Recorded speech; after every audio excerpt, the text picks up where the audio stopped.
भैया नर्मदिया सुबह सुबह नहा धो करके हो चुके हैं तैयार और कर रहे हैं मित्र के आने का इंतजार। जहाँ चल रहे हैं उस जगह के बारे में थोड़ा आगे चल के आपको बताऊंगा, कहाँ जा रहे हैं, कैसे जा रहे हैं, क्यों जा रहे हैं।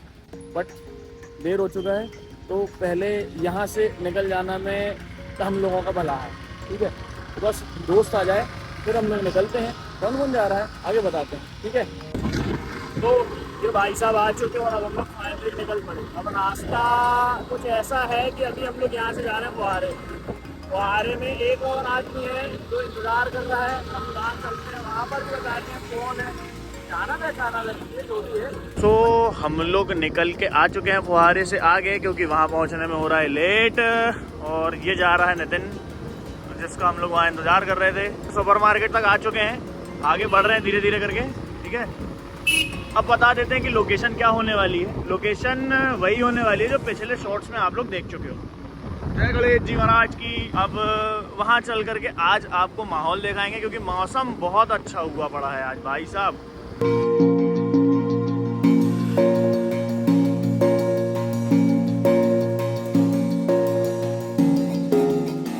सो नाउ अब हम रेडी हो चुके हैं आगे जाने के लिए। और अब हमारे साथ में कुछ और भी लोग जो आ चुके थे वो पहले पहुंच चुके हैं। हम लोग वैसे भी लेट हो चुके हैं, बहुत तेज़ डांट पड़ी है। अभी यहाँ आकर के थोड़ा जल्दी चलना पड़ेगा। ये जा रहे हैं सारे लोग, और जो नहीं आ पाए हैं वो भी पीछे हैं।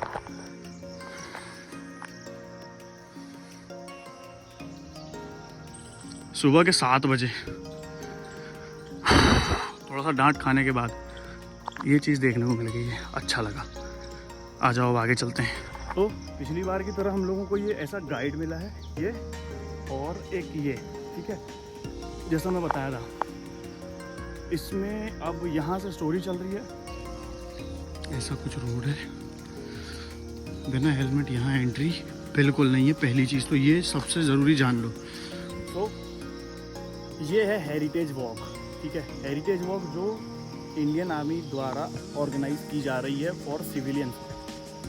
सभी लोग आ सकते हैं, सभी के लिए है। कुछ फीस वगैरह लगेगी, ज़्यादा कुछ नहीं है, एक नॉर्मल सा चार्ज है, सभी के लिए है, कोई स्पेसिफिकली वो नहीं है। फिर दूसरी चीज़ें हैं, ये एक कुछ पॉइंट्स बने हुए हैं जहाँ से हम लोगों को वो सारी चीज़ें विजिट कराई जाएंगी। और लास्ट में जो है एक म्यूज़ियम और ये वॉर मेमोरियल यहाँ दिखाया जाएगा। ठीक है, यहाँ से जो ये रास्ता आप देख रहे हो, यहाँ से सीधा ऊपर हम लोगों को जाना है। और ये कुछ ऐसा पैच है। ठीक है, आगे चलते हैं।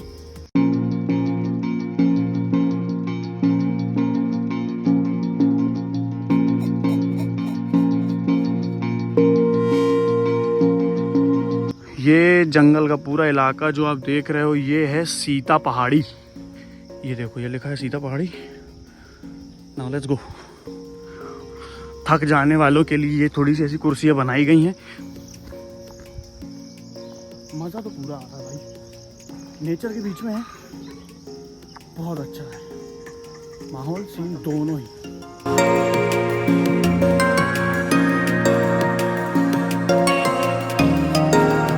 सो ब्रिज क्रॉस कर लिया है, अब ऊपर जा रहे हैं। हाँ, क्या थोड़ी सी मिट्टी फिसली है, चिकनी है, तो थोड़ा ध्यान से चलना बस।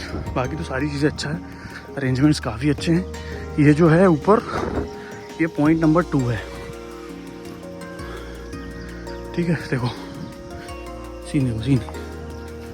ये बिल्डिंग लगभग 100 साल से भी ज़्यादा पुरानी है, क्योंकि ये अंग्रेज़ों के ज़माने की बिल्डिंग है जो उस टाइम में बनाई थी। मतलब वहाँ पर इसका सिंस लिखा हुआ है, पेड़ के पीछे छुप रहा है। एक ये है कुछ ऐसा स्टैच्यू। वहाँ पीछे रिफ्रेशमेंट्स की कुछ वो की गई थी, चाय वगैरह, पानी, नाश्ता कुछ। और ये जो अभी हम लोग जा रहे हैं, ये इंडियन आर्मी की तरफ से ही जा रहे हैं। ठीक है, चूँकि कुछ लोगों को इस जगह के बारे में भी नहीं पता है और ये नया है। सो इस चीज़ को लोगों तक पहुंचाने के लिए हम लोगों को यहाँ बुलाया गया है। आओ अब आगे चलते हैं। यहाँ लास्ट टाइम मैं बहुत अच्छी तरह से नहीं घूम पाया था, बट इस बार आप लोगों को भी दिखाऊंगा और ख़ुद भी देखूंगा। मिट्टी की वजह से पूरे में कीचड़ हो गया देखो, और ये फिसल भी काफ़ी कुछ रहा है। ये कुछ ऐसा है। ये जो है नवदीप सिंह जी, और ये एक हॉल ऐसा। आ जाओ। आगे लेके चलता हूँ। चल ऊपर ऊपर। और एक वो जो है, ये एक साइन है, ये जो है ये वॉर मेमोरियल है। ये भी आप लोगों को घूमने और देखने के लिए इजीली मिलेगा। वो यहाँ पर भी आप लोग जा सकते हो। ये वाले जो टैंक्स आप यहाँ देख रहे हो, तोप देख रहे हो, ये वाली तोप देख रहे हो, वो वाला तोप देख रहे हो, ये सारी जो भी तोप्स हैं ये सारी की सारी जब लड़ाई हुई थी ना युद्ध के टाइम पे, ये सारी की सारी यूज़ हुई थी। उस तरफ अभी अपन चल रहे हैं जहाँ टैंक रखे हुए हैं, ठीक है।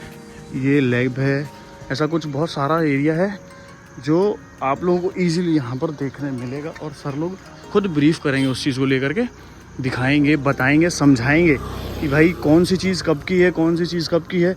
ये जो है ना AOC कॉप्स म्यूज़ियम, एक्चुअली में हम लोग ये विज़िट करने वाले हैं और यहाँ पर ही सारी चीज़ें आप लोगों को देखने मिलेंगी। ये टैंक्स रखे हैं, ये टैंक्स लड़ाई के समय के ही हैं जो यूज़ हुए थे।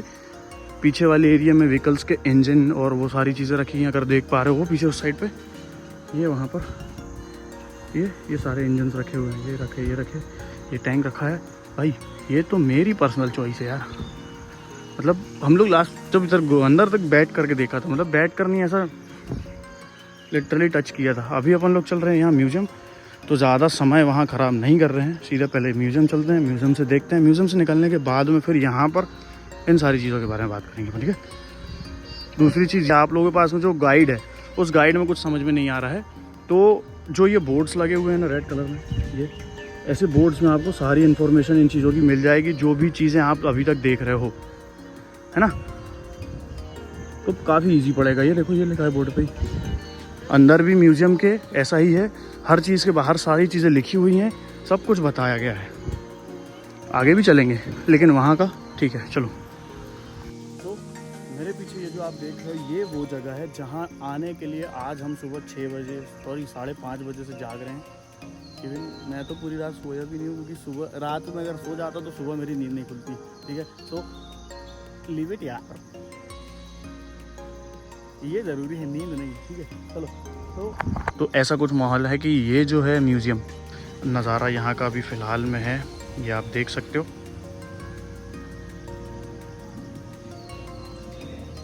यहाँ पर भी बहुत सारी चीज़ों की प्रिपरेशंस अभी होनी बाकी है, ठीक है। और अभी सिर्फ मॉर्निंग वॉक्स चल रही हैं, इवनिंग वॉक भी चालू होने वाली है। खैर आओ आगे दिखाते हैं।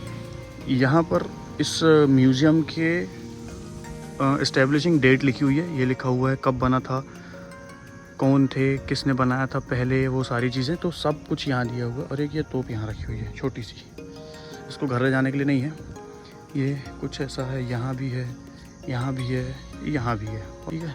चलो लेट्स गेट इन।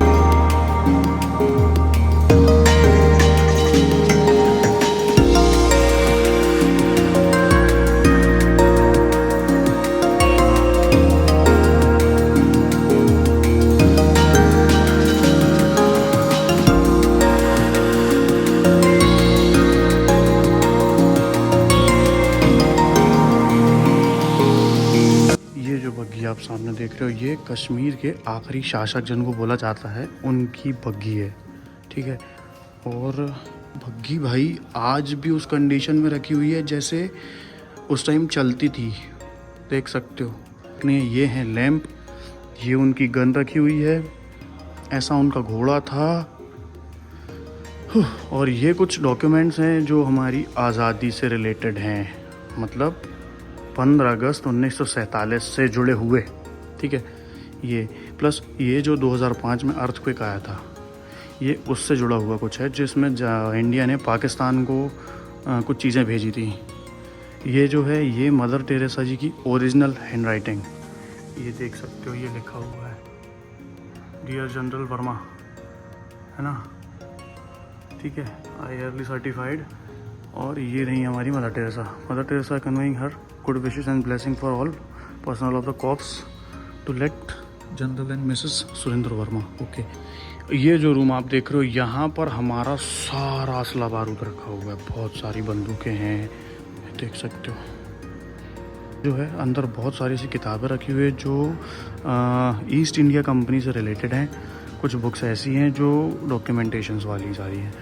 1947 तक पूरी इंडियन आर्मी के जनरल ऑर्डर्स हमारे पास हैं CMM में, और ये ओरिजिनल किताबें हैं। अगर कोई पुरानी 200 साल पुरानी किताब को ऐसा हाथ लगा के देखना चाहता है तो मेरी तरफ से देख सकते हैं। अंग्रेज अफसर ने एक किताब लिखी थी, ठीक है, ये वो किताब है जो अंग्रेज अफसर ने लिखी थी, और ये जर्नल ऑर्डर है, मतलब जो भी चीज़ फौज में होती है उसका एक जर्नल ऑर्डर होता है। तो ये 1858 का जर्नल ऑर्डर है जिसके बारे में लिखा गया है उस अटैक के बारे में, और इसमें लिखा हुआ है कि किस तरीके से उनकी मृत्यु हुई थी, रानी झांसी की। ये देखा होगा, ये हमारा मंगल पांडे जी सिपाही।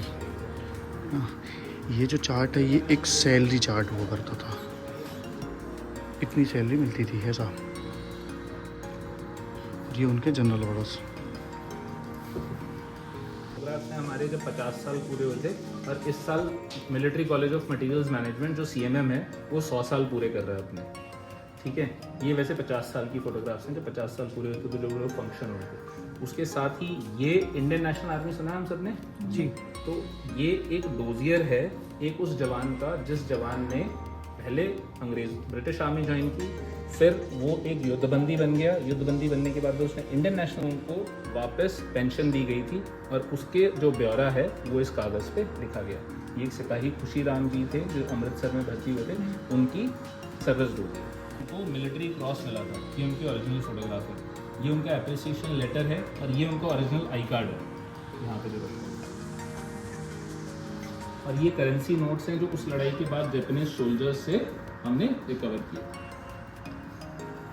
ये तोप अपने आप में एक अनोखी चीज़ है जो ब्रास की बनी हुई है प्रॉपरली, और इसमें देखिए ड्रैगन के शेप के हैंडल्स हैं, और बीच में जो निशाना लेने के लिए होता है ना वो शिवलिंगम के शेप का है, पीछे देख पा रहे हैं, और उसके पीछे देवनागरी में एक श्लोक लिखा हुआ है, ठीक है। तो ये दर्शाता है कि किस तरीके से रिलीजन इस समय एक मेजर हिस्सा होता था लड़ाई का भी, है ना। भगवान का 120 का आर्मर सूट है जो 12 kg का है और प्योर ब्रास का बना हुआ है। पिछले ज़माने में लड़ते ना तलवारबाजी वाला ओरिजिनल आर्मर सूट। और मैं कहना चाहूँगा भारत की शान भी ये है Gatling machine gun, one of our rarest artifact. ये पूरी की पूरी दुनिया में सिर्फ 2 ही हैं, एक USA के पास है, एक हमारे पास है। इसके लिए US एम्बेसी हमें पहले भी ब्लैंक चेक दे चुकी है, और ये यहाँ पर हमारे दोस्त हैं नीतीश, इन्होंने इसको फंक्शनल बनाया हुआ है। आज के युग में ऐसे चलती थी ये।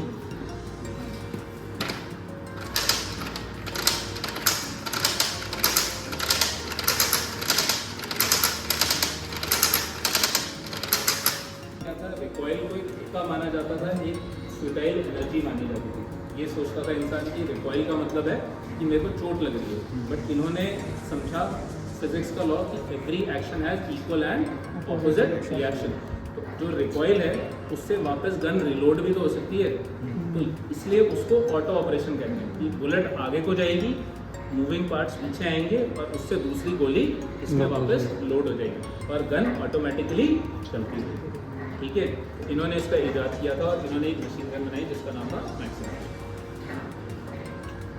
यहाँ पर अभी हमने बहुत सारी ऐसी गन्स देखी जो ऑटोमेटिक हैं, और ये वाली जो गन थी ये भाई USA और इंडिया के पास में ही है, यानी कि सिर्फ 2 गन्स हैं जो अभी हमको बताया गया, ठीक है। ये जो आप गन देख रहे हो ये अफ़गानी गन जिसको बोलते हैं ना, मस्केट स्लो मैच लॉक। तो ये गन है जो फॉर एग्जांपल के लिए उन्होंने बताया अभी कि जो केसरी मूवी में यूज़ की गई थी ये वो थी। अब हम जिस सेक्शन में जा रहे हैं वो है CQB। अब इसका फुल फॉर्म तो अभी फ़िलहाल मुझे भी नहीं पता, लेकिन आगे चलते हैं और दिखाते हैं आप लोगों को। यहाँ पर जो है ये वाली जो गन रखी है, ये गन बनी हुई है इनफील्ड कंपनी के द्वारा, जो आज की डेट में इनफील्ड बुलेट बना रही है, ठीक है। ऐसे ही यहाँ पर ढेर सारी गन्स रखी हुई हैं, ढेर सारी, वो भी अलग अलग कंट्रीज़ की। एक माता हरी करके बहुत ही फेमस स्पाई थे जिनका ये पर्सनल कलेक्शन है पिस्टल्स का। ये रिवॉल्वर्स और पिस्टल्स जो भी हैं ये पॉकेट रिवॉल्वर्स हैं। यहाँ पर ये जो लगी हुई हैं ये अलग अलग कंट्रीज़ की गन्स हैं। ये कुछ रिवॉल्वर्स यहाँ, कुछ रिवॉल्वर्स यहाँ, कुछ वहाँ, कुछ यहाँ। और ये जो शॉट्स आप रखी है ना सामने, ये देखोगे तो ये जो हम लोगों को अभी बताया है ये राजा महाराजाओं वाली हैं, और ये वाली जो शॉट्स हैं ये वाली शॉट्स रखी हुई हैं सामुराइज़ वाली, ठीक है।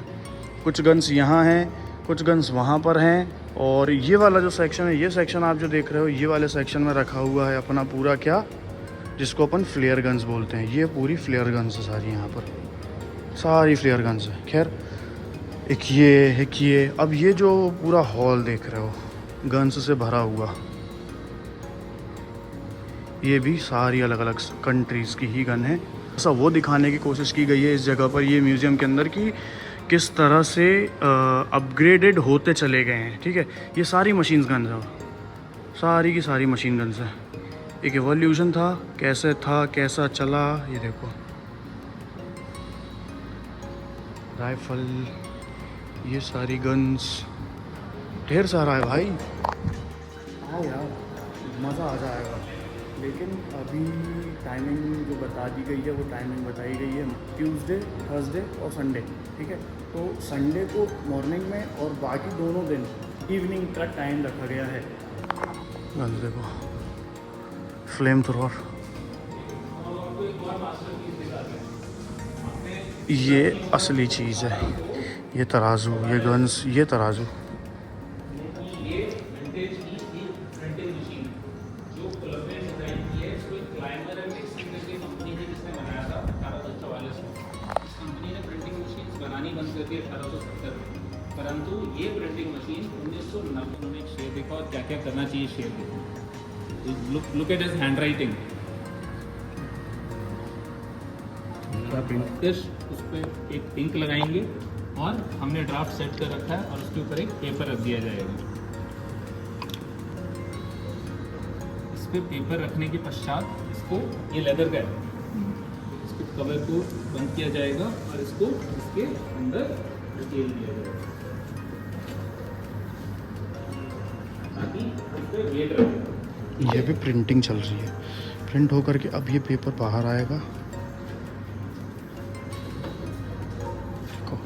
अब हमें मिलता है हमारा प्रिंट।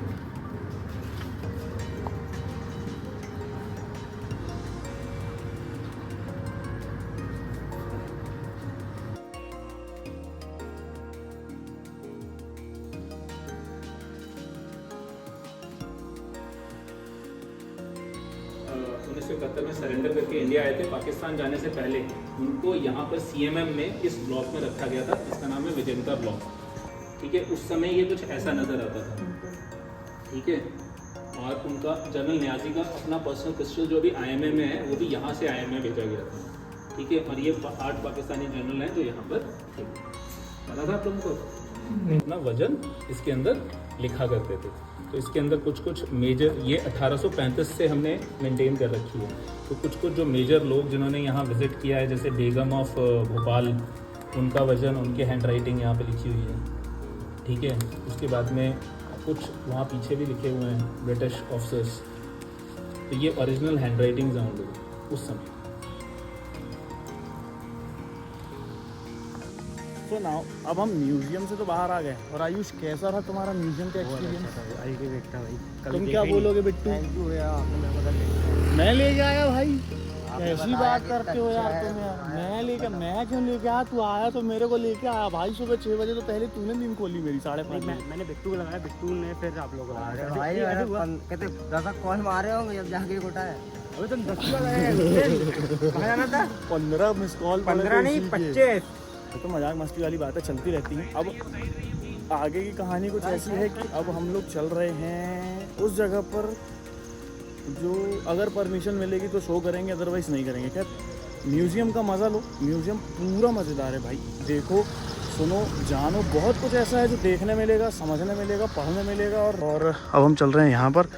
तो ये जो है शो करने के लिए मना है क्योंकि लास्ट टाइम आया था। और यहाँ पर भी जाएंगे, आगे वो टैंक्स वगैरह कुछ रखे हैं जिसकी तैयारी चल रही है। चलो, ये लिखा हुआ है जहाँ हम जा रहे हैं, यहाँ से अंदर चलो।